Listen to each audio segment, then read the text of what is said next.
السلام عليكم ورحمة الله وبركاته. أهلا وسهلا بيكم في قناة موزي وموري كروشيه. إن شاء الله في حلقة النهاردة هننفذ مع بعض الشنطة الجميلة دي. زي ما انتم شايفين كده شنطة جميلة جدا وشيك جدا.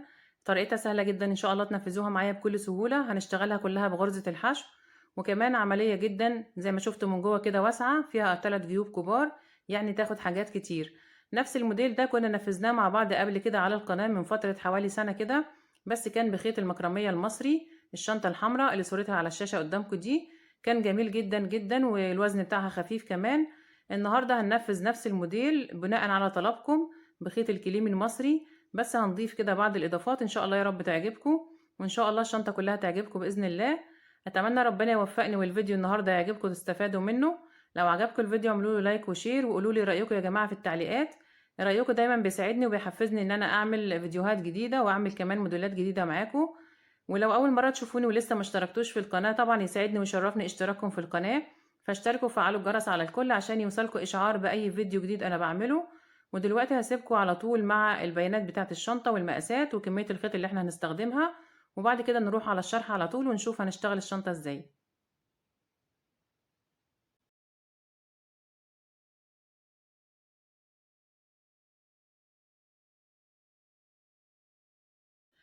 انا هشتغل الشنطه الجميله دي معاكم النهارده بخيط كليم مصري، السمك بتاعه رفيع زي ما انتم شايفين كده.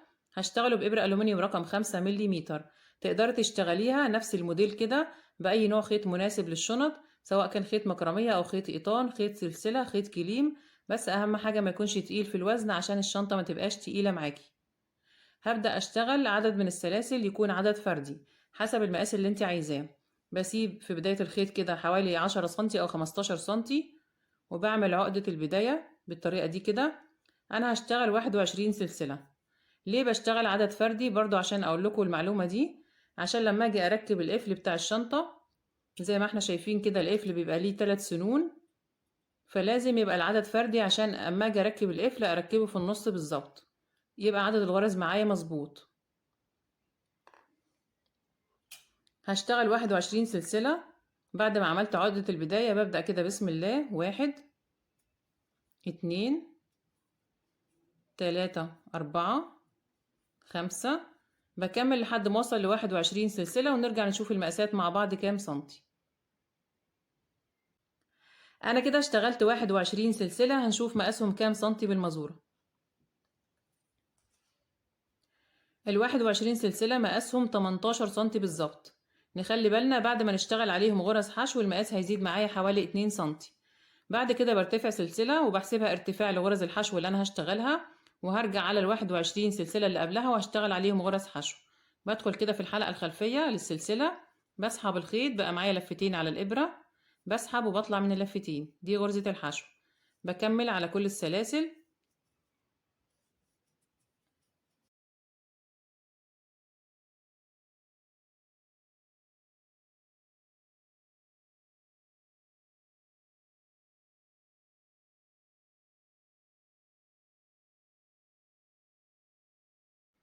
اشتغلت اول سطر 21 غرزة حشو. هنشوف برضو المقاس زاد معايا كام سنتي بعد ما اشتغلنا غرز الحشو، عشان نخلي بالنا من المقاسات بتاعتنا تطلع مظبوطة. المقاس 20 سنتي بالظبط. هعمل ايه بعد كده؟ برتفع سلسلة وبلف الشغل وبستمر على ال21 غرزة. برتفع كده بشتغل عدد من السطور لحد ما اوصل للمقاس اللي انا عايزاه. طبعا بشتغل في كل غرزة غرزة واحدة بس من غير اي تناقص او تزايد. بدخل كده في الغرزة كلها تحت حرف الفي وبشتغل غرز الحشو.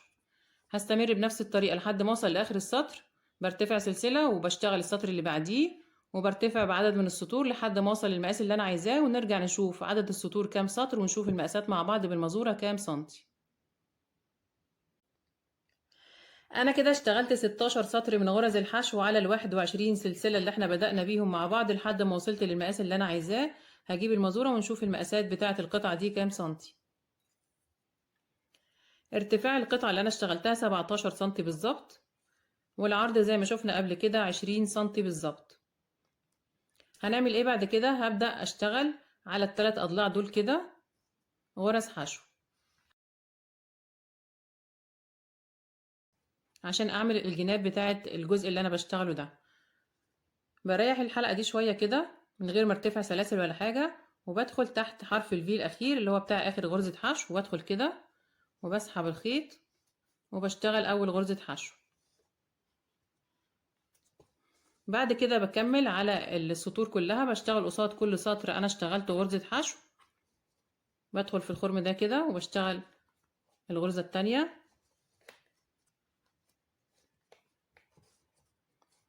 بدخل في السطر ده كده وبشتغل الغرزة التالتة، الغرزة اللي بعدها،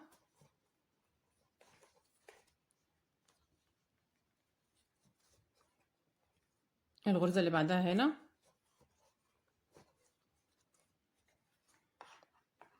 ببروز الثلاث اضلاع دول كده، بشتغل بستمر بنفس الطريقة لحد ما اوصل للزاوية دي كده وارجع لكم تاني ونشوف هنكمل ازاي.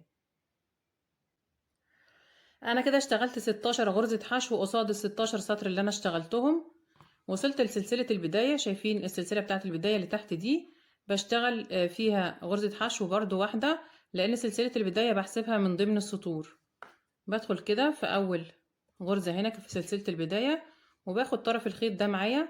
انا بحب بصراحة اسيب طرف الخيط بمقاس سلسلة البداية عشان اشتغل عليه كل الغرز، عشان كل الغرز تبقى زي بعضها. شايفين باخد طرف الخيط ازاي اهو، وبشتغل عليه اخر غرزة في الجنب الاول اللي هي الغرزة رقم 17. يبقى انا كده اشتغلت في الجنب ده 17 غرزة، في نفس الغرزة بشتغل معاها كمان واحدة، يعني الغرزة اللي في الزاوية دي انا كده هشتغل فيها غرزتين حشو مع بعض، بس الغرزة التانية هتبقى بداية الجنب ده كده. بدخل في نفس الغرزة وبشتغل اول غرزة في الجنب التاني الجنب ده، وبكمل في كل غرزة غرزة حشو واحدة لحد ما اوصل للزاوية التانية، بشتغل فيها برضو 2 حشو، وبعد كده بلف الشغل بتاعي وبشتغل على الضلع التالت ده كل غرزة برضو كل سطر قصاده غرزة حشو لحد ما اوصل لاخر السطر وارجع لكم تاني. كده انا وصلت لاخر غرزة في السطر بتاع البرواز. بشتغلها فين؟ بشتغلها تحت حرف الفي بتاع اول غرزة في السطر ده كده، بدخل تحت حرف الفي ده كده وبسحب الخيط وبشتغل اخر غرزة حشو. يبقى انا كده اشتغلت اول سطر من البرواز على القطعة اللي انا اشتغلتها. اشتغلت عدد الغرز 55 غرزة حشو، 17 في الجنب ده و21 في الجنب ده و17 في الجنب التاني. هعمل ايه بعد كده؟ برتفع سلسلة وبلف الشغل بتاعي وهشتغل كمان سطرين على نفس العدد على السطر اللي انا اشتغلته ده، بس من غير اي تزايد، كل غرزة بعمل فيها غرزة واحدة بس. يبقى هشتغل كده 55 غرزة حشو على السطر ده كله، كل غرزة فيها غرزة واحدة. بدخل كده في أول غرزة، الغرزة التانية، التالتة، الرابعة، بكمل بنفس الطريقة لحد ما اوصل لآخر السطر وبعدين نرجع نكمل مع بعض. انا كده وصلت لاخر السطر التاني زي ما انتم شايفين، ده ظهر الشغل بتاعي. هقص بس الفتلة الزيادة دي، ده خيط البداية اللي انا اشتغلت عليه الضلع اللي تحت. بعد كده هشتغل كمان سطر وهو السطر الاخير عشان يبقى اشتغلت 3 سطور. برتفع سلسلة وبلف الشغل، وبعد كده ده وش الشغل ان شاء الله، ده هيبقى وش الشغل بتاعي. وهشتغل اخر سطر في الجنب برضو كل غرزة عليها غرزة واحدة بس من غير اي تزايد او تناقص.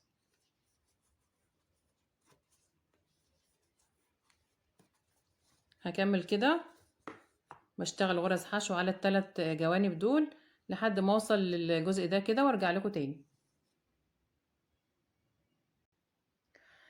انا كده وصلت لاخر السطر الثالث، بقى الشكل زي ما انتم شايفين كده. بكده نكون خلصنا اول جنب من الجنبين الكبار بتوع الشنطة.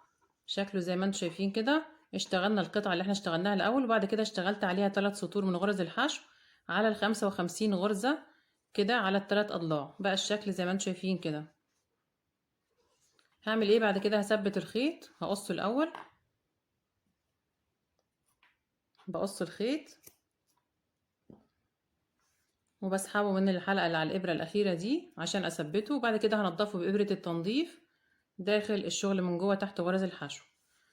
بعد كده هشتغل الجزء التاني نفس الطريقة ونفس العدد ونفس المقاسات اللي أنا اشتغلت بيها الجزء الأول ده، وارجع لكم تاني ونشوف الجزئين مع بعض.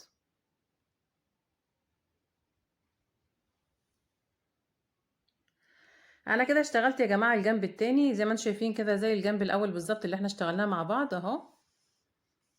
هبدا اثبت الخيط بتاعي، بس طبعا مش هقص الخيط زي ما قصينا في الجنب الاول، هعمل حسابي في حوالي متر او متر ونص من الخيط الاول عشان نرجع نقفل بيه الشنطه بعد كده بعد ما نخلص شغل خالص.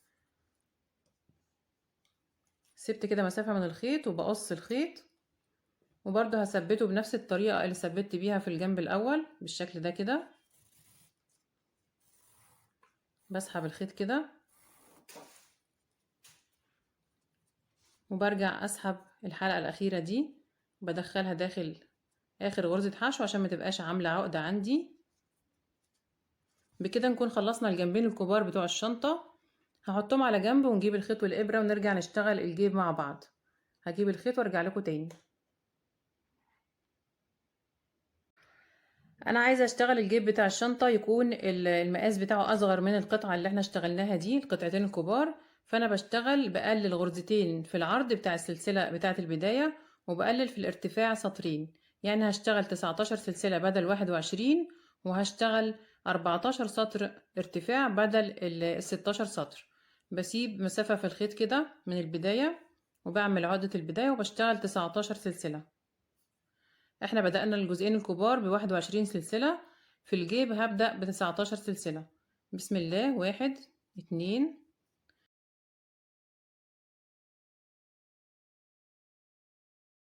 كده معايا 19 سلسلة. برتفع كمان سلسلة اللي هي ارتفاع غرز الحشو، وبرجع على 19 وبشتغل غرز حشو. بفوت السلسلة الارتفاع وبرجع على اللي قبليها وبشتغل غرزة حشو بنفس الطريقة اللي اشتغلنا بيها الجزء الكبير، بس طبعا قللنا في المقاسات زي ما اتفقنا.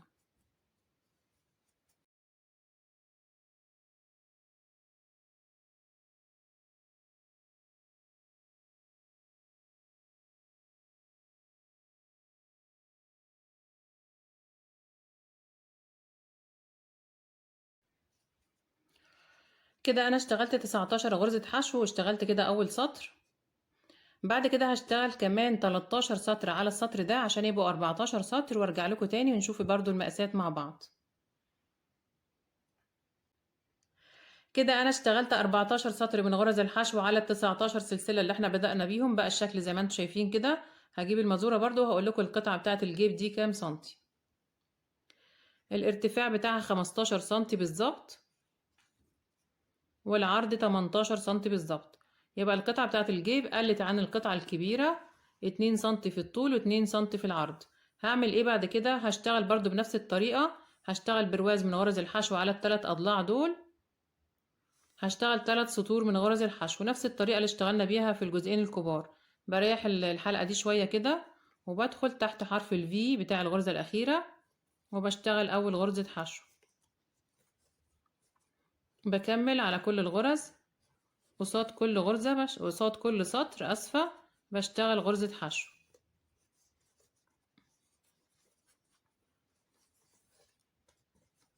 هكمل بنفس الطريقة لحد ما اوصل للزاوية دي وارجع لكم تاني.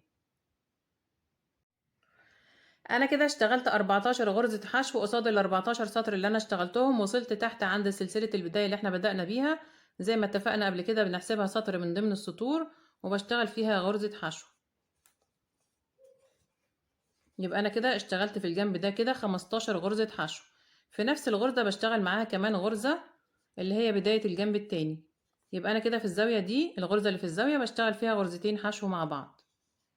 دي اول غرزة في الجنب ده. باخد خيط البداية معايا زي ما اتفقنا وبشتغل عليه غرز الحشو عشان انضف خيطي اول باول.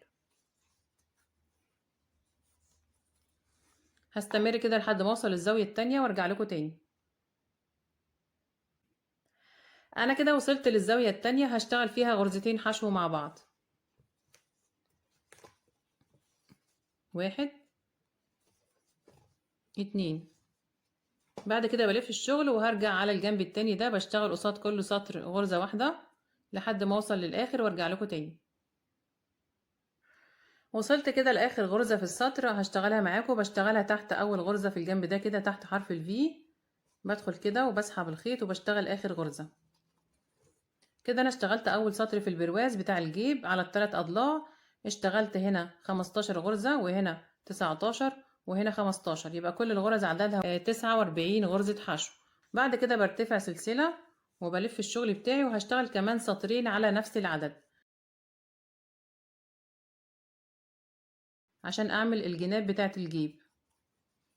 بشتغل كده كل غرزة معاها غرزة واحدة،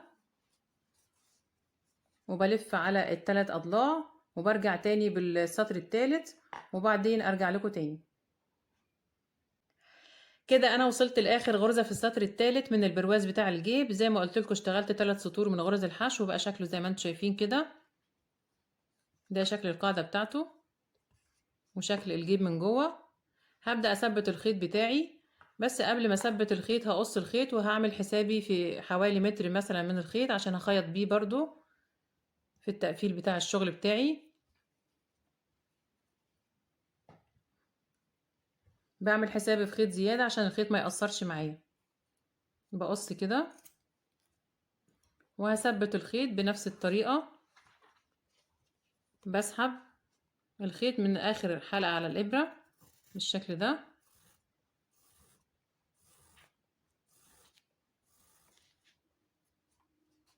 وبسحب الحلقة كده بدفنها في اخر غرزة حشو عشان ما تبقاش عاملة عقدة. كده خلصت القطعة الثالثة من الشنطة اللي هو اجيب الشنطة. يبقى انا كده معايا 3 قطع، القطعتين الكبار او الجزئين الكبار والجيب بتاع الشنطة. هجيب الخيط وارجع لكم تاني عشان نشتغل الجزء الرابع من الشنطة. انا هشتغل الجزء الرابع من الشنطة، وده الجزء اللي هنحطه في نص الشنطة من جوه بين الجزئين الكبار.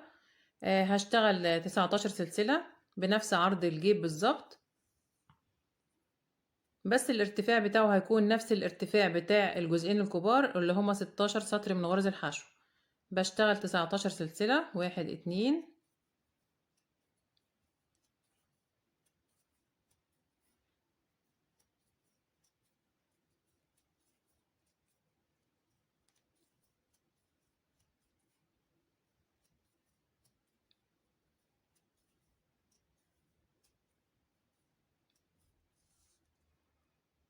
انا كده اشتغلت 19 سلسلة.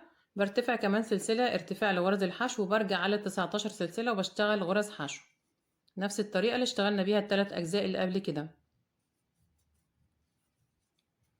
هيبقى معايا في الاخر في اخر السطر الاول 19 غرزة حشو. بستمر بنفس الطريقة كده وبكمل السطر الاول وبشتغل كمان 15 سطر عليه عشان يبقوا 16 سطر. يبقى الجزء اللي انا بشتغله ده العرض بتاعه 19 غرزة والارتفاع 16 سطر من غرز الحشو. هكمل وارجع لكم تاني ونشوف برضو المقاسات مع بعض. انا كده اشتغلت 16 سطر من غرز الحشو على ال 19 سلسلة اللي احنا بدأنا بيهم. هجيب المازورة ونشوف مقاسات القطعة رقم 4 دي كام سنتي. ارتفاع القطعة 17 سنتي بالظبط، والعرض 18 سنتي بالظبط. هعمل ايه بعد كده؟ هشتغل برواز من سطر واحد بس على الثلاث اضلاع دول كده زي ما عملنا في القطع اللي قبل كده.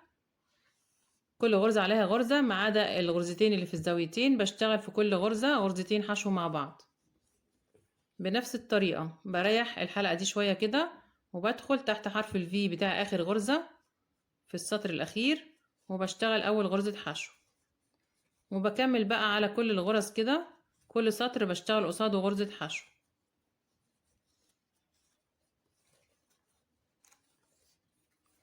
هكمل بنفس الطريقة لحد ما اوصل للزاوية الاولى وارجع لكم تاني. انا كده اشتغلت 16 غرزة حشو قصاد ال 16 سطر اللي انا اشتغلتهم. وصلت لسلسلة البداية اللي تحت اللي انا بدأت بيها، بحسبها سطر من ضمن السطور وبشتغل فيها غرزة حشو. بكمل الجنب ده كده. يبقى انا كده اشتغلت هنا 17. في نفس الغرزة بشتغل فيها اول غرزة في الجنب التاني. باخد خيط البداية معايا عشان انضف شغلي اول باول. في نفس الغرزة اللي في الزاوية بشتغل فيها كمان غرزة حشو. يبقى انا كده اشتغلت غرزتين حشو هنا. بكمل على كل الغرز وباخد الخيط معايا تحت الشغل وبشتغل غرز الحشو. هكمل بنفس الطريقة لحد ما اوصل للزاوية التانية. وصلت كده للزاوية التانية بشتغل فيها غرزتين حشو مع بعض في نفس الغرزة، 1 2 وبلف الشغل وبشتغل على الجنب الاخير ده، كل سطر قصاده غرزة واحدة لحد ما اوصل للاخر وارجع لكم تاني. وصلت كده لاخر غرزة في السطر بتاع البرواز، بشتغلها تحت حرف الفي بتاع اول غرزة في الجنب ده كده، بدخل تحت حرف الفي وبسحب الخيط وبشتغل اخر غرزة. هعمل ايه بعد كده؟ هقص الخيط عشان مش هحتاجه في التقفيل وهثبته. بقص كده على مسافة وبسحب الخيط من الحلقة اللي على الإبرة، وبرجع أسحب الحلقة دي بدخلها جوه آخر غرزة حشو عشان ما تبقاش عاملة عقدة زي ما اتفقنا. تمام. بعد كده هقص الخيط بتاع البداية ده الزيادة، أنا كده كده اشتغلت عليه خلاص وثبته كويس. وفاضل عندي خيط النهاية ده هنضفه بإبرة التنظيف تحت غرز الحشو في ظهر الشغل من ورا. بكده نكون خلصنا القطعة رقم 4 من الشنطة. عدد الغرز 53 غرزة. عدد الغرز في الثلاث أضلاع 53 غرزة حشو، وعدد الغرز في الجيب زي ما شفنا 49 غرزة حشو، وعدد الغرز في الجزئين الكبار 55 غرزة حشو. نخلينا فاكرين عدد الغرز أو تكتبي في ورقة عندك لو بتشتغلي معايا بنفس العدد وبنفس المقاسات. كده خلصنا الأربع أجزاء بتوع الشنطة. هجيب الأربع أجزاء وتجيب إبرة التنظيف ونشوف هنشبك الشنطة بتاعتنا ازاي. انا جبت الاربع اجزاء بتوع الشنطه زي ما احنا شايفين، هنبدا نشبكهم مع بعض بابره التنظيف باطراف الخيط اللي احنا سيبناها. ده الجزء الرابع اللي احنا اشتغلناه مع بعض، ده هنخيطه في نص الشنطه من جوه بين الجزئين الكبار، بخليه على جنب كده. وده الجيب اللي انا هخيطه بره، ودول الجزئين الكبار اللي احنا اشتغلناهم في الاول. باخد اي جزء من الجزئين الكبار وهبدا اخيط فيه الجيب الاول. طبعا احنا سايبين اطراف الخيط، سايبين طرف في الجيب وطرف في الجنب الكبير ده عشان نقفل بيه الشنطة. لضمت ابرة التنظيف زي ما انتم شايفين كده، وعندي الجيب اهو. زي ما احنا عارفين اشتغلنا الجيب اصغر من القطعة الكبيرة بسطرين في الارتفاع وبغرزتين في العرض. يعني الجيب اقل من القطعة اللي انا هخيط فيها، في العرض اقل غرزتين وفي الطول او الارتفاع اقل سطرين. نخلي بالنا عشان نعرف نخيط الخياطة بتاعتنا مظبوطة. بجيب القطعة الكبيرة زي ما انتم شايفين كده وبفوت اول سطر فوق والسطر اللي تحتيه، يعني بفوت سطرين، بفوت غرزتين. تمام. وعندي الغرزة دي كده اللي هي الأخيرة اللي على الجنب اليمين اللي أنا اشتغلت فيها البرواز بتاع غرز الحشو بالعرض كده. ببدأ في الغرزة الأخيرة دي طبعا من السطر الثالث، بعد 1 2 3، بدخل في الغرزة اللي في السطر الثالث، الغرزة الأخيرة اللي أنا اشتغلت فيها البرواز الجانبي أهي شايفين، وبطلع من الغرزة اللي قبلها بالخيط بتاعي أهو. تمام. بسحب الخيط كده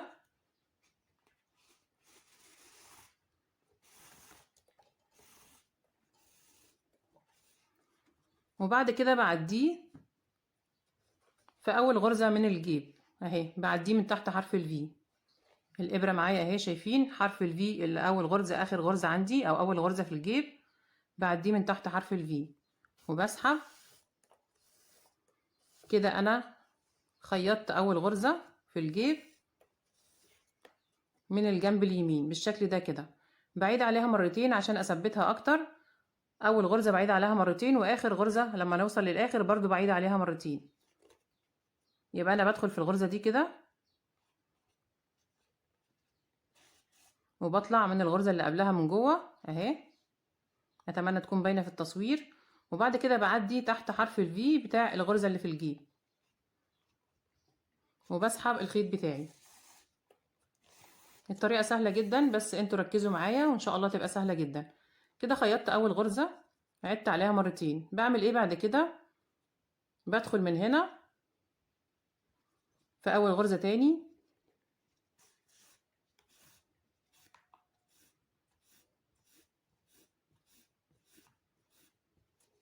عشان شكل الخياطة يبقى معايا حلو اهو، وبطلع من الغرزة التانية.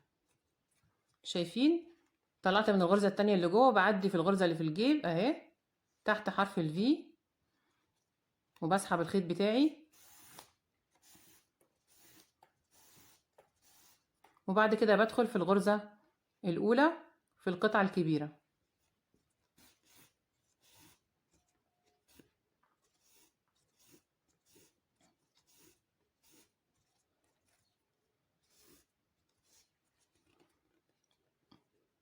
بعد كده بكرر على الغرزة اللي بعدها، الغرزة التانية اهي، وبطلع من حرف الفي اللي في الجيب،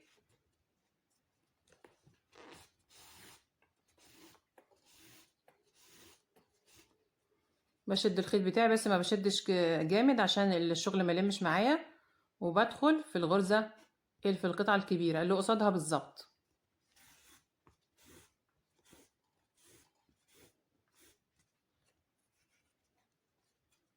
بكرر كده على كل الغرز بالشكل ده كده، بكرر على كل الغرز، هشتغل لحد ما اوصل للزاوية دي كده وارجع لكم تاني. انا كده خيطت 13 غرزة في الجنب الاول من الجيب بتاع الشنطة، شايفين شكل الخياطة حلو ازاي. وصلت للغرزة رقم 14. نخلي بالنا ونركز بقى في الجزء اللي جاي ده عشان نشوف هنخيط الغرز اللي في الزاويتين ازاي، الزاوية الاولى والزاوية التانية. انا وصلت للغرزة رقم 14 في الجيب، هيبقى مقابل ليها في الجزء الكبير ده الغرزة رقم 16. هخيط الثلاث غرز 14 و15 و16 في الجيب، هيقابل ليهم في الجزء الكبير 16 و17 و18. 14 و15 و16 هيبقى مقابل ليهم 16 و17 و18. تمام. الثلاث غرز اللي هنا هخيطهم مع الثلاث غرز اللي في الجنب الكبير، بس هطلعهم من نفس الغرزة اللي جوه، الغرزة دي كده من غرزة واحدة. انا بخيط في الغرزة الاولى اللي هي اخر غرزة في الجنب ده مع الغرزة اللي قبليها من جوه.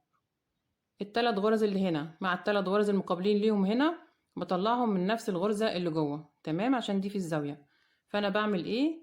الابرة بتاعتي اهي، بدخل في الغرزة اللي جوه اللي هي هتبقى مشتركة بين التلاتة، وبطلع من الغرزة رقم 14، بسحب الخيط بتاعي وبدخل في الغرزة المقابلة ليها اللي هي رقم 16 في الجزء الكبير. كده انا خيطت الغرزة رقم 14. انا مش هشد الخيط عشان برضو الخياطة تبان ليكوا اكتر في التصوير. بعد كده بطلع برضو من نفس الغرزة اللي جوه، شايفين، من نفس الغرزة اللي جوه، وبدخل في الغرزة رقم 15 في الجيب، بسحب الخيط بتاعي وبعدي على الغرزة المقابلة ليها اللي هي رقم 17 في القطعة الكبيرة، وبسحب الخيط، وبعدين بدخل برضو في نفس الغرزة اللي جوه، يبقى انا دخلت فيها كده 3 مرات، وبروح على الغرزة رقم 16 في الجيب وبسحب الخيط، وبدخل في الغرزة المقابلة ليها في القطعة الكبيرة اللي هي رقم 18. كده انا خيطت الثلاث غرز اللي في الزاوية مع الثلاث غرز المقابلين ليهم في القطعة الكبيرة، بس من جوه في الغرزة اللي جوه الثلاثة مشتركين في نفس الغرزة. تمام، زي ما احنا شايفين كده. هجمد الخيط بقى وثبته، بشده شوية. انا بس كنت موسعة عشان اوريكم في التصوير يبان معاكم في التصوير واضح. بسحب الخيط كده، نفس اللي احنا عملناه هنا هنكرره في الزاوية التانية. بعد كده بلف الشغل كده وبخيط القاعدة بتاعة الجيب، هيبقى عندي كل غرزة مقابلة ليها غرزة تانية. بدخل في الغرزة اللي عليها الدور من جوه، خلي بالكم ان انا بخيط بدخل من جوه الاول، وبعدين الغرزة اللي مقابلة ليها في الجيب اهي اللي هي رقم 17 بقى في الجيب، هيقابل ليها رقم 19 في القطعة الكبيرة. بخيط بقى عادي خالص كل غرزتين قصاد بعض، الغرزة اللي بعديها من جوه، الغرزة المقابلة ليها في الجيب مع اللي قصادها في القطعة الكبيرة. هستمر كده بنفس الطريقة لحد ما اوصل للزاوية التانية، وبعدين نرجع برضو نشوف هنخيطها ازاي. انا كده خيطت القاعدة بتاعة الجيب بقى شكلها زي ما انتوا شايفين كده. خيطت لحد الغرزة رقم 33 في الجيب، مقابل ليها في الجزء الكبير الغرزة رقم 35. وصلت لحد الثلاث غرز اللي في الزاوية، هنشوف هنخيطهم ازاي مع بعض. لو قلبت الشغل بتاعي كده، الغرزة اللي عليها الدور رقم 34 و35 و36، مقابل ليهم في القطعة الكبيرة 36 و37 و38. هخيط الثلاث غرز دول مع الثلاث غرز المقابلين ليهم بس في نفس الغرزة اللي جوه. شايفين الإبرة طلعت منين؟ الغرزة اللي في الزاوية دي. فأنا بدخل كده على طول وبطلع من الغرزة رقم 34 في الجيب، بسحب الخيط بتاعي وبخيطها في الغرزة رقم 36 في الجزء ده.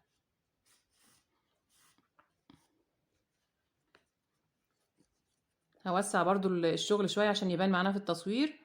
بدخل تاني من نفس الغرزة اللي جوه وبعدي على الغرزة رقم 35 في الجيب وبسحب الخيط وبدخل في الغرزة رقم 37 في الجزء الكبير.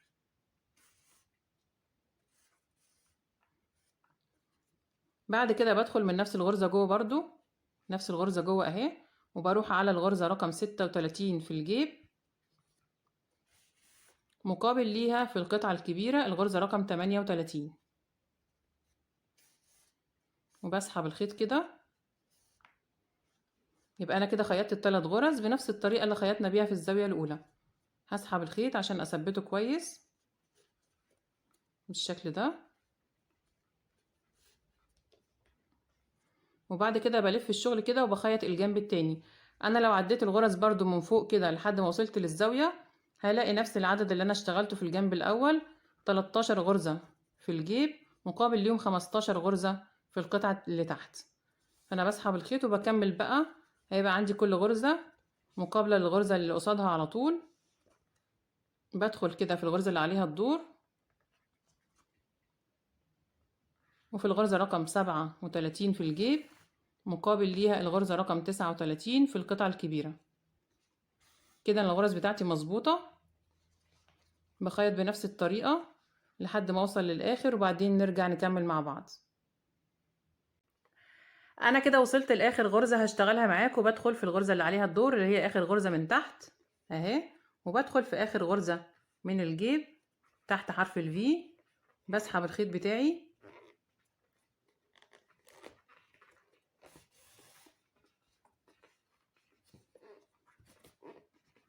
وبعد كده بدخل في اخر غرزة بخيط فيها في الجنب الكبير اهي. زي ما اتفقنا هعيد مرتين على اول غرزة عشان الشغل بتاعي يثبت اكتر.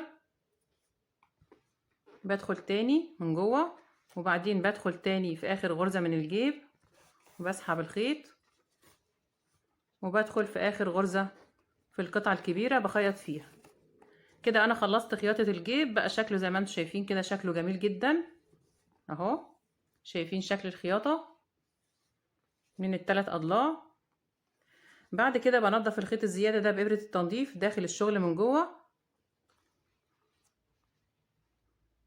بس انا هنضفه بعدين. عايزة بس اوريكم ازاي هنشبك الاجزاء اللي فاضلة.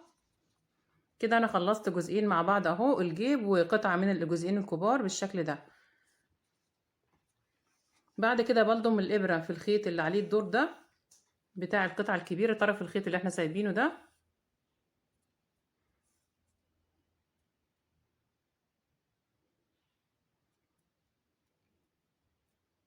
وهنبدأ نشبك الأجزاء الكبيرة مع بعض. هجيب القطعتين التانيين، ده الجنب الكبير وده الجنب اللي هنحطه في النص أو القطعة اللي هنحطها في النص. زي ما احنا عارفين عدد الغرز فيها أقل غرزتين من الأجزاء الكبيرة، فأنا بسيب أول غرزة بحطها كده. شايفين هنحط ازاي اهي. بسيب أول غرزة هنا في الجنب الكبير اللي هو هيبقى في ظهر الشنطة من ورا، وبسيب اول غرزة في الجنب الكبير اللي هيبقى في وش الشنطة من قدام اللي احنا خيطنا فيه الجيب بالشكل ده كده. بخيطهم الاتنين الكبار مع بعض الاول في اول غرزة.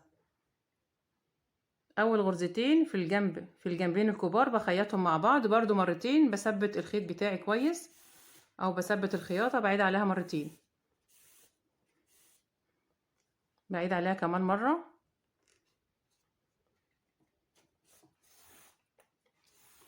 خلي بالكم معايا انا كده شبكت الجزئين الكبار بس مع بعض في اول غرزة تمام. بعد كده بدخل القطعة اللي في النص دي من الغرزة التانية وبعدي على الغرزة التانية في الجنب اللي ورا مع الغرزة الاولى في القطعة اللي في النص اهي. مع الغرزة التانية في الجنب اللي قدام. تمام. وبسحب الخيط بتاعي وبخيط. هيبقى كده كل غرزة قصادها غرزة في الثلاث اجزاء اللي انا بوصلهم ببعض. طبعا لو عايزة تخيطي بأي طريقة تانية، أي طريقة أسهل ليكي خيطي بيها. بكرر تاني، الغرزة رقم 3 في الجنب اللي ورا مع الغرزة رقم 2 في القطعة اللي في النص، والغرزة رقم 3 في الجنب اللي قدام اللي فيه الجيب. بعدي الخيط وبخيط.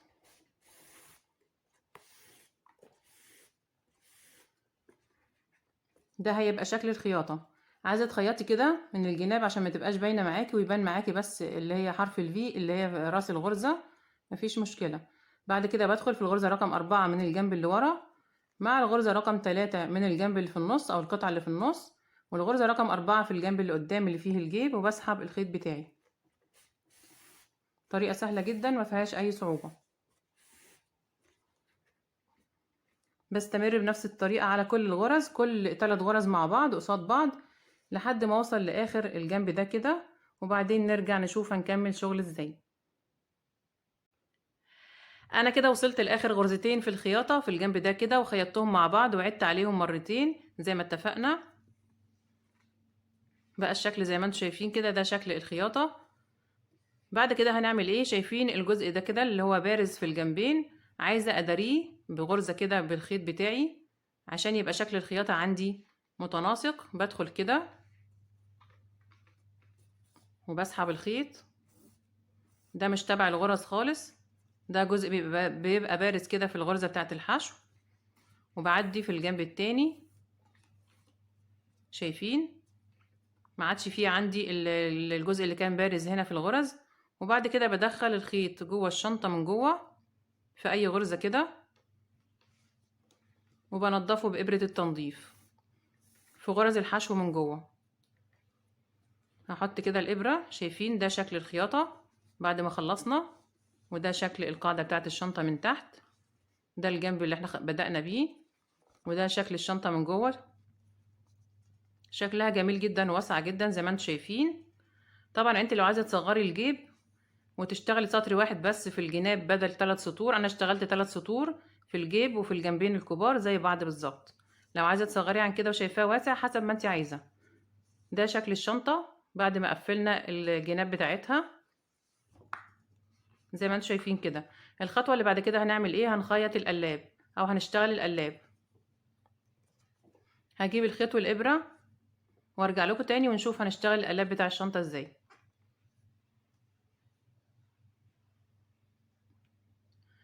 لو انا لفيت الشنطة بتاعتي كده في الظهر من ورا وبصيت في اخر سطر انا اشتغلته، هنلاقي اتجاه الغرز كده من اليمين للشمال. خلي بالكم معايا في الجزء ده كده، اتجاه الغرز في اخر سطر انا اشتغلته في الظهر من اليمين للشمال. هفرض ان انا ما قصيتش الخيط وعايزه ارجع بقى بالسطر اللي بعد كده واكمل شغل عادي خالص، فانا بلف الشنطه كده وهبدا اشتغل من جوه. انا عايزه اشتغل القلاب بمقاس الشنطه كلها. طبعا انت لو عايزه تصغري القلاب وتخليه بمقاس الجيب بس من قدام حسب ما انت عايزه، المقاسات دي حسب ما انت عايزه. فانا هبدا في الغرزه دي كده. عندي كان عندي 21 غرزه. شايفين بسحب الخيط منين؟ بسحبه من اول غرزه من هنا من جوه لبره اهو. بسيب طبعا طرف من الخيط كده في البدايه وهنضفه بإبرة التنظيف في الشغل من جوه، مش هاخده معايا تحت الشغل عشان مش عايزه يبقى فيه كلكعه هنا. انا سحبت الخيط من جوه لبره، برتفع سلسله وبدخل في نفس الغرزة وبشتغل أول غرزة حشو. بدخل أهو في نفس الغرزة وبشتغل أول غرزة حشو. بعد كده بكمل على كل الغرز، كل غرزة عليها غرزة واحدة.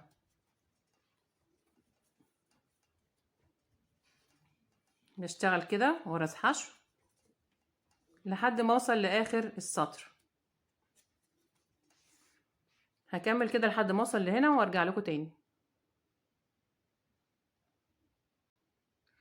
كده أنا وصلت لآخر السطر، اشتغلت 21 غرزة حشو. برتفع سلسلة وبلف الشغل بتاعي وبكمل عادي خالص.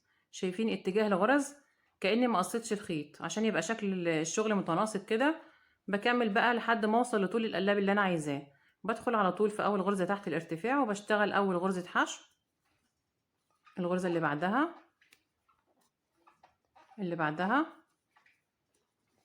هكمل كده بنفس الطريقة لحد ما اوصل لاخر السطر، برتفع سلسلة وبرجع بالسطر اللي بعديه، وبستمر على ال21 غرزة لحد ما اوصل لطول القلاب اللي انا عايزاه. ازاي بحدد طول القلاب؟ بشتغل لحد ما اوصل للمكان اللي فيه القفل، اللي انا هركب فيه القفل كده، وهعمل معاينة بعد ما اشتغلت جزء معين، واشوف انا عايزة اوصل بالقلاب بتاعي لحد فين، لحد النص هنا او لفوق او لتحت حسب ما انت عايزة. هكمل وارجع لكم تاني. انا كده اشتغلت القلاب بتاع الشنطة لحد ما وصلت للمقاس اللي انا عايزاه. اشتغلت 18 سطر من غرز الحشو على ال21 غرزة اللي انا بدأت بيهم من ظهر الشنطة من ورا. هقول لكم برضو المقاس بتاعه كام سنتي. بقلب الشنطة كده وبقيس بالمزورة من اول السطر اللي انا بدأت منه. مقاس القلاب 20 سنتي بالظبط. هعمل ايه بعد كده؟ هقص الخيط بتاعي لان خلاص خلصت شغل في الجسم بتاع الشنطة زي ما احنا شايفين.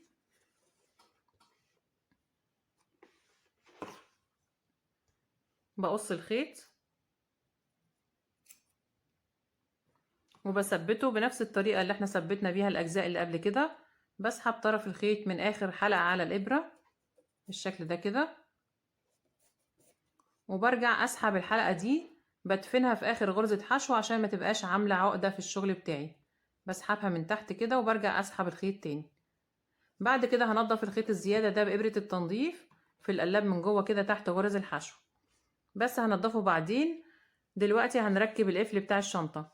زي ما احنا شايفين كده الشنطة شكلها جميل جدا، وكمان من جوه واسعة. شايفين اهي 3 جيوب بنفس المقاس، التلاتة بنفس المقاس زي ما شفنا كده من خلال الشرح.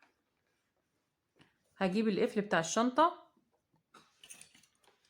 زي ما احنا شايفين كده. القفل بيبقى ليه دعامة بتتحط جوه الشنطة من جوه، وبنثبت فيها ال3 أجزاء بتاعة القفل. بحطها كده في الجيب من جوه وبثبت فيها الأجزاء.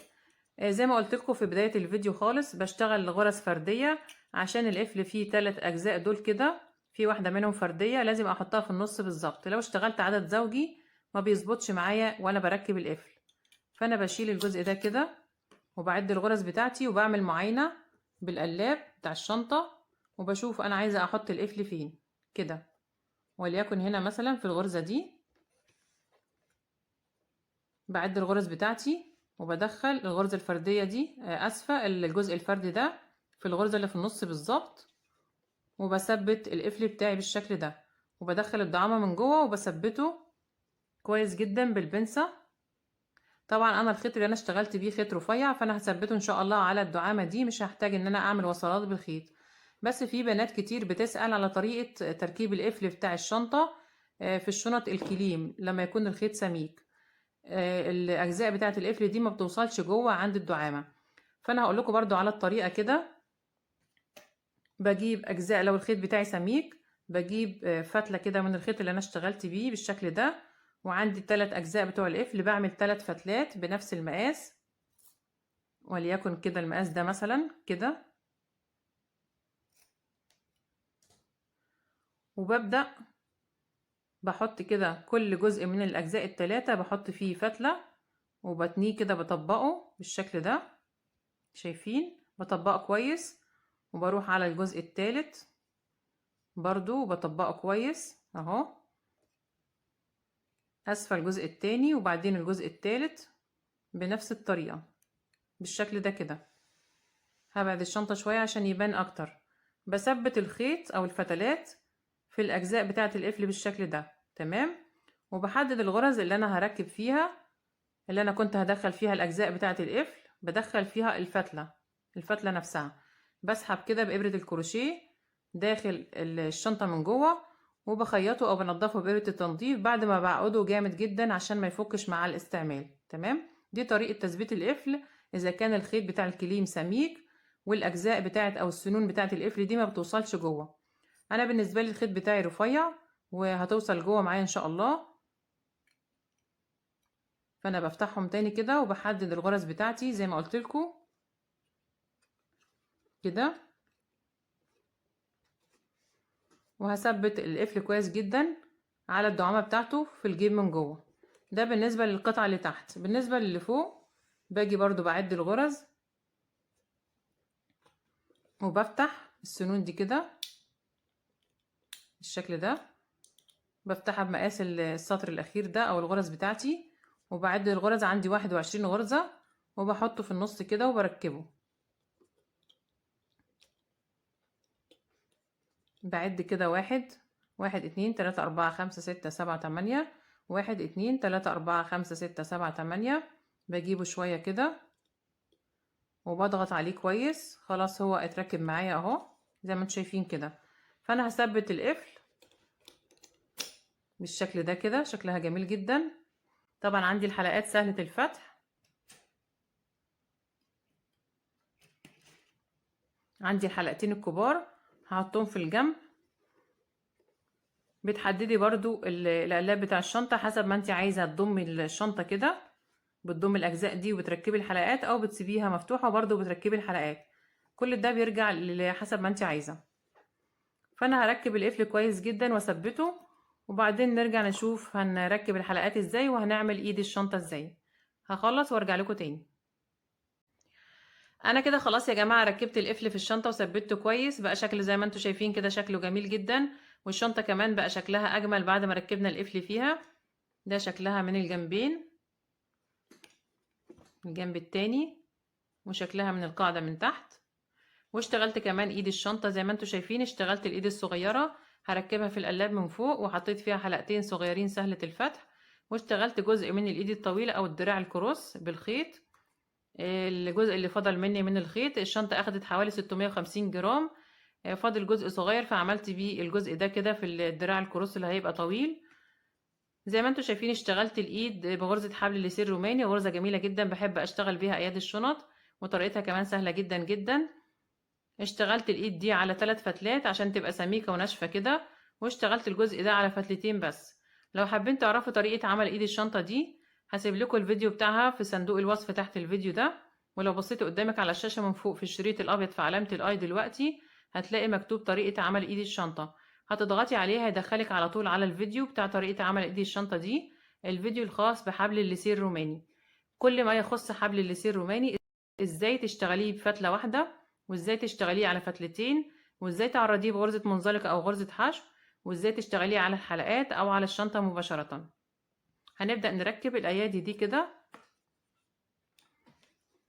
بجيب كده القلاب بتاع الشنطة وبحدد الجزء اللي انا هحط فيه الحلقات سهلة الفتح بالشكل ده كده، بطريقة سهلة جدا.